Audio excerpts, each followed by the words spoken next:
Hi friends, நம்மளோட சேனலில் தன்னம்பிக்கை தரக்கூடிய சிறுகதைகளை பார்த்துக்கிட்டு வரோம்.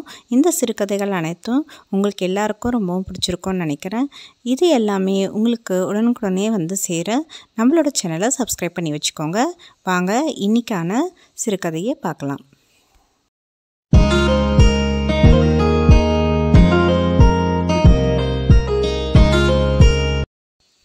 ஒரு ஊரில் ஒரு பெரிய வியாபாரி இருந்தார்.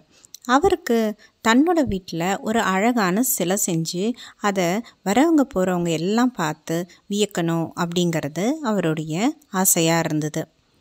அந்த மாதிரி ஒரு நாள் ஆசைப்பட்டு ஒரு சிற்பிக்கிட்ட போய் ஒரு அழகான சிலையை செஞ்சு கொடுங்க அப்படின்னு கேட்க போனார். இவர் போன நேரமாக பார்த்து அந்த சிற்பி வேறொரு சிலையை செதுக்கிக்கிட்டு இருந்தார். அந்த சிலையை செதுக்கிறத தூரத்தில் இருந்து இந்த வியாபாரியும் உத்து கவனிச்சிட்டு இருந்தார். கிட்டக்க போய் கேட்கலாம் அப்படின்னு நினச்சாரு. ஆனால் கிட்ட போகிறதுக்கு முன்னாடி அவர் செஞ்சிட்ருக்க மாதிரியே இன்னொரு சிலையை கீழே பார்த்தாரு.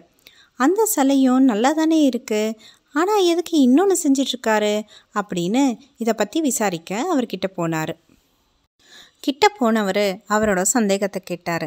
ஏன்பா, ஏற்கனவே ஒரு சிலை இதே மாதிரி செஞ்சு வச்சுருக்க, இப்போ இன்னொரு சிலையை செய்கிறியே, ஒருவேளை ஒன்றுத்துக்கு ரெண்டாக செஞ்சு கொடுக்க சொன்னாங்களா அப்படின்னு விசாரித்தார்.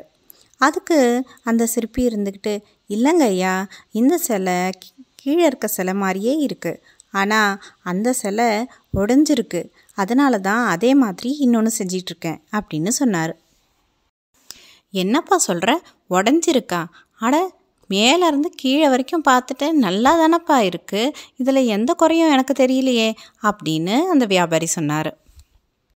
ஐயா, அதை கொஞ்சம் கிட்ட போய் நல்லா உத்து பாருங்க, அந்த சிலையோட முகத்தில் ஒரு கீறல் பட்டிருக்கு, அது அசிங்கமாக காட்டுது அப்படின்னு அந்த சிற்பி சொன்னார். இதை கேட்ட வியாபாரி, ஆமாம், உத்து கவனிச்சாதான் தெரியுது கீறல் பட்டு இருக்கிறது, ஆமாம், இந்த சிலையை எங்கே வைக்க போகிறாங்க அப்படின்னு கேட்டார். அதுக்கு அந்த சிற்பி சொன்னார், அதுவாங்கய்யா, அது 40 அடி கோபுரத்துக்கு மேலே அந்த சிலையை மேலே எடுத்துகிட்டு போய் வைக்க போகிறாங்க அப்படின்னு சொன்னான். இதை கேட்ட அந்த வியாபாரியோ சிரிச்சிட்டாரு. ஏன்பா, 40 அடி கோபுரத்துக்கு மேலே யாருக்காவது அந்த கீறல் கண்ணுக்கு தெரியுமா? வரவங்க போகிறவங்கெல்லாம் அந்த சிலையவா பார்க்க போகிறாங்க அப்படின்னு கேட்டார். ஐயா, வரவங்க போகிறவங்க யாருக்கும் அந்த சிலையை கண்ணுக்கு கூட தெரியாது, ஆனால் அந்த கோவில் வழியாக நான் ஒரு நாளும் நடந்து போகும்போது இந்த சிற்பத்தை நான் தானே செதுக்கினேன், இப்படி தப்பாக செஞ்சிட்டேனேன்னு என்னோட மனசு உறுத்திக்கிட்டே இருக்கும். அதனால தாங்கய்யா புதுசான ஒரு சிலையை நான் செஞ்சுக்கிட்டு இருக்கேன். என் மனசாட்சி படி அதில் எந்த தப்பும் இருக்கக்கூடாது அப்படிங்கிறது தான் எனக்கு தோணும். ஆகையால் அதை நான் திருப்தி செய்கிறதுல எனக்கு எதுவும் தப்பாக தெரியல அப்படின்னு அந்த சிற்பி சொன்னார். ஆமாம் ஃப்ரெண்ட்ஸ், நாமளும் ஒரு விஷயத்த செய்கிறப்பவே திருத்தமாகவும் நிதானமாகவும் செய்யணும். எப்பயுமே செய்வன திருந்த செய் அப்படின்னு சொல்லுவாங்க. அந்த பழமொழிக்கு ஏற்ற மாதிரி நாமளும் எந்த காரியத்தை எடுத்துக்கிட்டாலும் அதை சரிவர செஞ்சோன்னா கண்டிப்பாக நம்மளுக்கு வெற்றி நிச்சயம் அப்படிங்கிறது உறுதி. ஓகே ஃப்ரெண்ட்ஸ், இந்த வீடியோ உங்கள் எல்லாருக்கும் பிடிச்சிருக்கோன்னு நினைக்கிறேன். இந்த வீடியோ உங்களுக்கு பிடிச்சிருந்ததுன்னா லைக் பண்ணுங்கள், கமெண்ட் பண்ணுங்கள், மறக்காமல் சப்ஸ்கிரைப் பண்ணுங்கள். பாய்.